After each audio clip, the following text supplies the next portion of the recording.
Welcome to Chapter 17.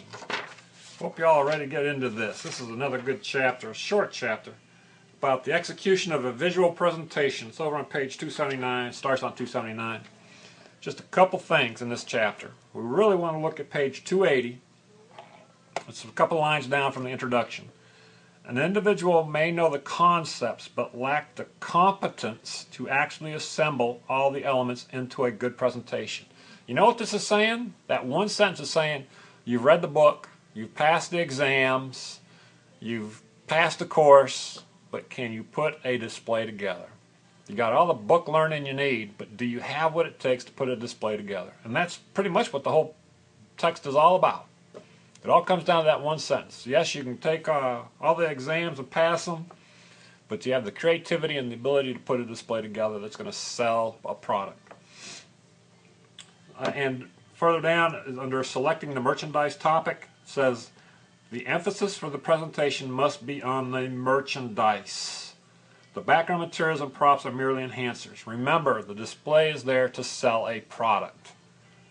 You can have all the creativity, all the imagination that you want to, but you've got to sell the product. Remember the last chapter we talked about that a little bit. You've got to turn those shoppers into buyers. At the bottom of 280, we're going to actually go low in the chapter, and then we're going to, or page, and then come back to the top. It talks about in order to make the greatest impact and increase sales, the merchandise chosen should be timely, have positive eye appeal, and make a statement.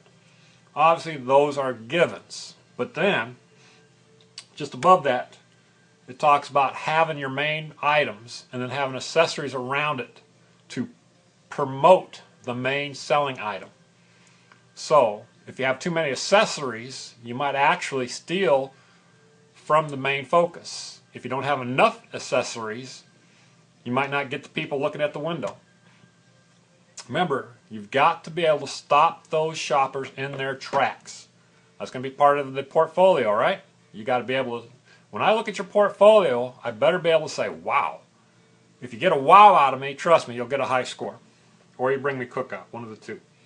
I'm just going to real quickly go over this merchandise loan form over on page 281. Guys, it's not, even if the company you go to work for has a loan form, it's probably not going to look like this. But know that chances are if you go and need an accessory from another department, you will probably have to sign for it on something similar to this. Don't expect it to look exactly like this, but it will look similar to this. Over on page 282, it talks about working with plants. Again, fake plants, you don't have to water, you don't need sunlight and all that. But tell me the truth, if you're walking by a display window, can you tell if the plant is fake or not? Sometimes you can, sometimes you can't. But if you're using real plants, make sure you trim the dead leaves away, you water them, you take care. Remember, you got to have light for that plant. So working with plants can be a little difficult.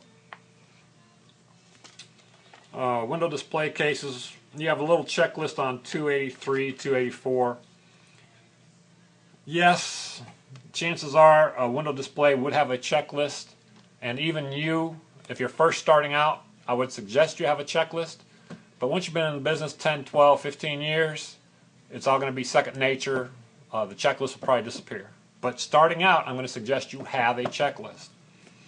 The profile down at the bottom of 283, it talks about the Christmas windows at Lord & Taylor and Macy's. Again, can you get a theme here? Christmas, Christmas, Christmas. That is a huge time of year for visual merchandisers. Now we start talking about things we've already talked about throughout the semester. On 284, 285, we start talking about selecting mannequins and forms. Remember, a sitting model might be used to achieve interest and balance. Most visual merchandisers, however, learn early about the pitfalls and limitations of seated forms. If you have a seated mannequin, it takes up more space than a standing mannequin, and if it's a sitting mannequin, it will typically be more difficult to dress than a standing mannequin. So something to consider. But again, there's always a time and a place for a sitting mannequin. We talk about preparing lighting. We talked about that several weeks ago. Actually installing the display is over on 285, 286 again. You'll probably have a You'll probably have a checklist as you start. Over on page 287, bullet number 9 talks about the final check often requires moving a mannequin slightly, adjusting a spotlight, or replacing a sign. Remember to go and clean that dang display to start with. Don't start with a nasty display. And then over on page 288 and 289, admittedly this is probably one of my shortfalls, the sketching.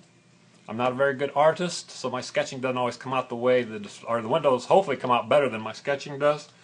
But if you're good at that, that's a big plus for you. Alright, that is chapter 17. Hope you go again. Let me tell you, this is a pretty good book. Please read the book. Just because I don't cover it in these reviews doesn't mean it's not going to be on the exam. Doesn't mean that you're not going to need it. Remember, it's application over memorization. Alright?